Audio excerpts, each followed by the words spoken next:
Gospod Novak, zakaj mislite, da ste primeren kandidat za to delovno mesto? No, pa da te vidim, kako boš nakladal. Ker sem profesionalen, natančen in vesten. Ker rabim cash in ker ste me vi edini povabili na razgovor. Kaj pa ta enoletna luknja v življenjepisu? No, potegni se iz tega dreka, če se moraš.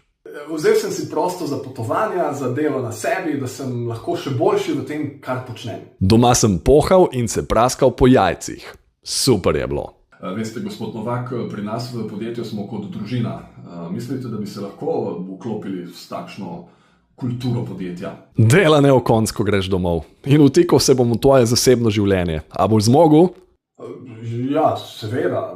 Družinska kultura, to mi je nekaj najbolj pomembnega. V trenutku, ko grem iz pisarne, lahko sam Kakšna pa so vaša pričakovanja okrog plače? Čisto premalo te bom plačal, ampak ti dam priložnost, da poveš še manjšo cifro.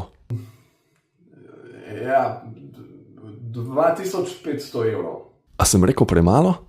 Bruto ali neto? Lej, dajem ti šanso, da se ne blamiraš. Neto. Kdo reče bruto? Lahko vam ponudim 2200 bruto, ampak imamo zelo dobre možnosti napredovanja. To bo tvoja plača, dokler ne boš dobesedno grozil z odpovedjo. Prav, verjamem, da bom kmalu napredoval.